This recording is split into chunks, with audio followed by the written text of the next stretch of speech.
Shri Ram, Shri Ram. So let's move on to the next question. Do you think society over time, after technology has been more introduced into mainstream life, has become more ethical or morally minded, or has been diving down a path that's less ethical and more money minded, and basically thinking about other things and valuing other things that are different than ethics over ethics? Sadly, it is actually taking us to the downward in this direction, not in this direction, because all the gadgets, all the technology that is being introduced in our lives are actually telling us to have a more materialistic pleasure rather than intellectual pleasure or spiritual pleasure. Yes, they can be utilized for this thing. This is actually using technology. We are using technology, right?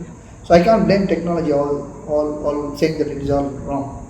But it is important that the person again has the due diligence to choose the right topic and the right channels and the right information for the right purpose. Many things are being shoved under our throat on a daily basis, on a per second basis. You go to YouTube or Facebook or anything, and then you get ads which will tell you what are all you are searching. Related ads will come on the left side. So that is the kind of things that are thrust on you, and all these things are what? Materialistic stuff. Buy an iPhone, buy a Sony TV, buy a Bose speakers, buy a BMW, buy a Mercedes. All these things are for what? All these are materialistic.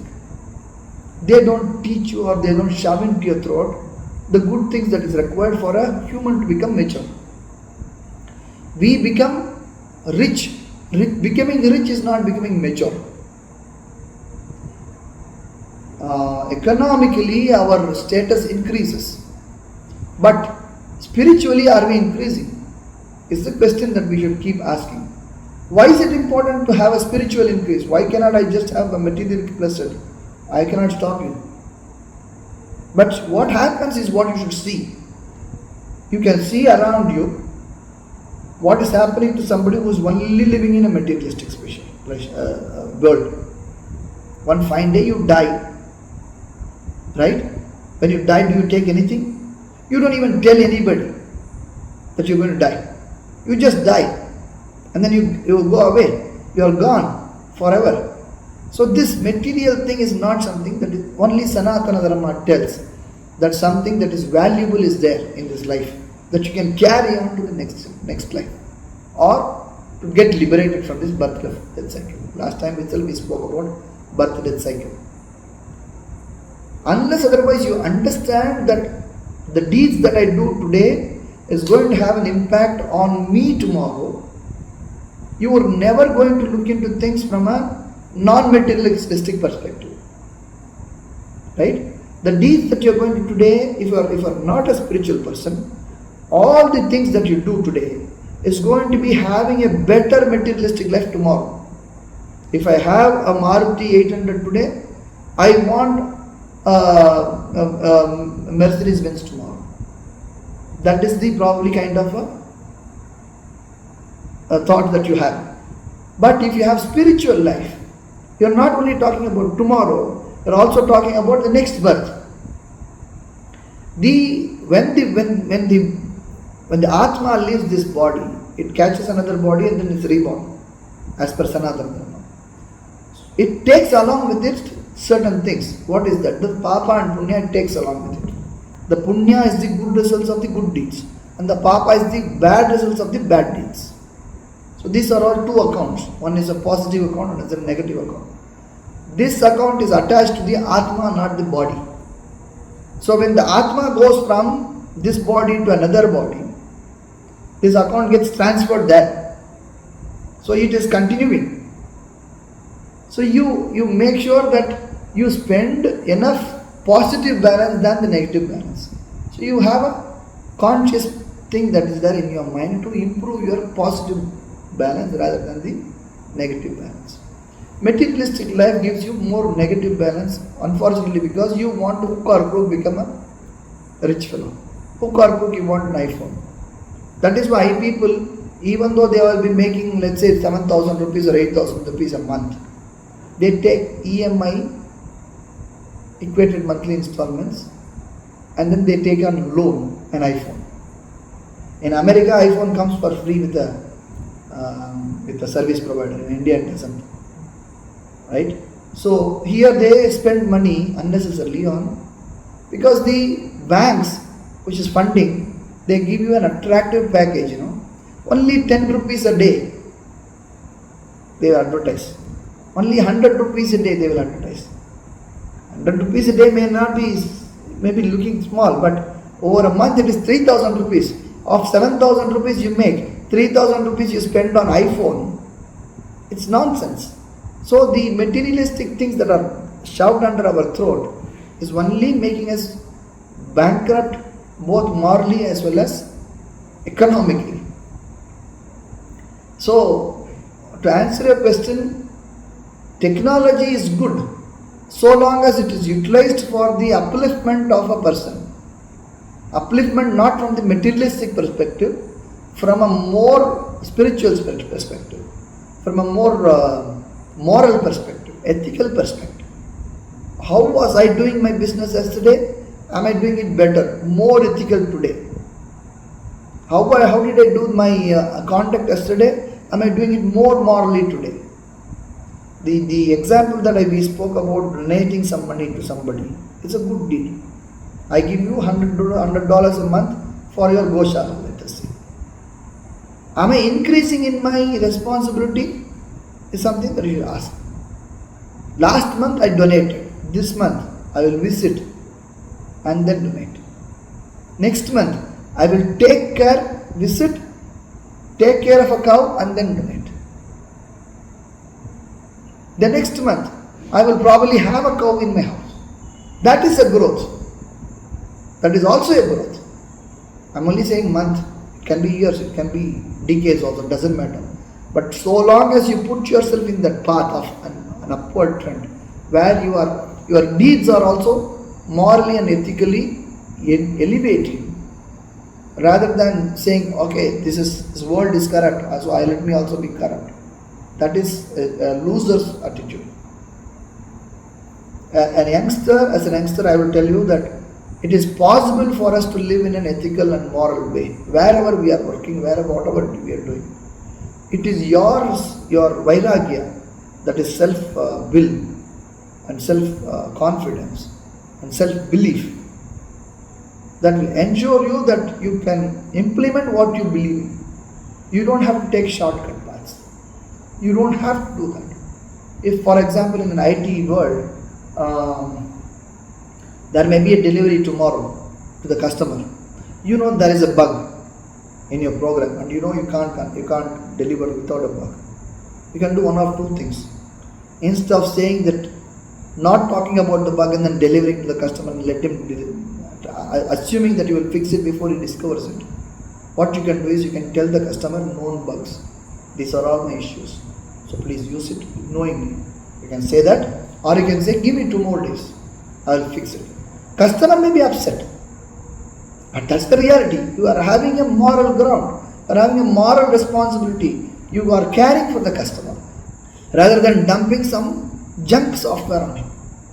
This can be used in any business or anything. If you are a chartered accountant, you can tell the customer to spend his money, manage his funds in an ethical way, moral way, rather than trying to tell him the loopholes by which he can cheat the system. Improve it. You also elevate, and then elevate the customer also. Elevate your client also. So, you can use technology for that purpose. That is not a bad thing. But, like I said, I am finishing this question with a positive note. I started in a negative note saying that it's a downward trend. But it is up to you to make it positive. That makes sense. And I think one thing that I wanted to dive deeper into is that you're talking about ads.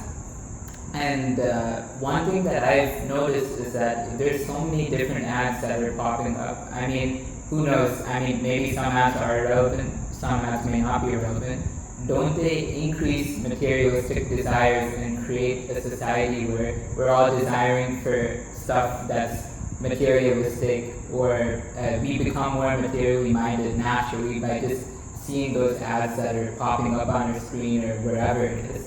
So do you think that also contributes to Yes, society? absolutely. That is the purpose of the ads.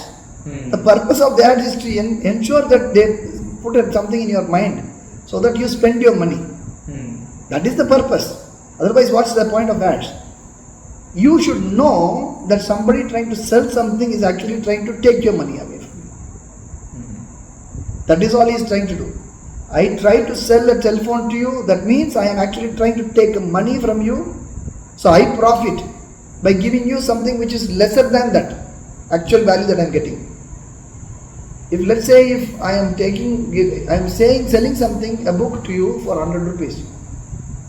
The actual cost of the book only is 80 rupees. But I am taking 100 rupees from you. Actually I am taking more money from you by giving a lesser value to you. This is sale. Right? If you buy something, that means you are losing money.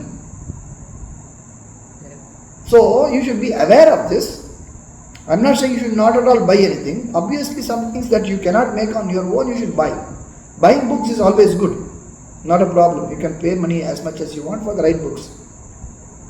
But buying gadgets, more than one gadget, 25 gadgets with you, buying video games and spending your useless time in a useless manner, sitting in front of the video games, playing forever, for what? Only to get all ailments, all stresses and all negativity. Don't do those things. Try to get out of the house and then mingle with people. Society. Try to find out the issues in the society. That is a bigger game than anything else. There was a game called PUBG which is banned in India today. That is a role-playing game, they say. That is to shoot people in a kind of army kind of a game, I think. I have not played it. But I have seen so many kids who are playing that. I always tell them, why do you want to do these things in a virtual world? Go do it in the real world. Can you? No. That means you are doing something which you can not even imagine in the real life. What's the point in doing it? What is the worth of it? So if you can't do something in real life, then try to cultivate those qualities that which will go join an army. Do it in real life. Fight in the border. Enemy will be coming. The terrorists are coming. Go shoot them. The country will celebrate you. But if you play on a video game and then you shoot a virtual this thing, I say, I am dead and he is dead. That's pathetic, isn't it? You should have a camera which is watching you, and then you should watch that video game, you playing the video game. And then you will know how foolish you look like for yourself. Because that's useless. That is not adding any value to you. Get in the real world. There are so many problems to be solved. Solve those problems. You learn in the process, you become a better person. You can go yourself, put in a zoo, be a zookeeper. In America, there is a lot of zoos which allow people to come and then volunteer as zookeepers. There are some canine facilities where you can train dogs, learn how to train dogs. You can go to old age places where you can take care of the community centers, you can do that. So many things are there. Of course, India is all NGOs based. You can attach yourself with an NGO. Spend time with them, understand what they're doing. Do things in real life. Put yourself in situations where you are in real life. Instead of doing a flight simulator game and then you diving into an ocean and then coming up in the next minute. Can you do that in the real life? Imagine what will you do if your plane crashes tomorrow. Day before yesterday only 2 trains crashed in Chennai. One passenger train and a goods train collided.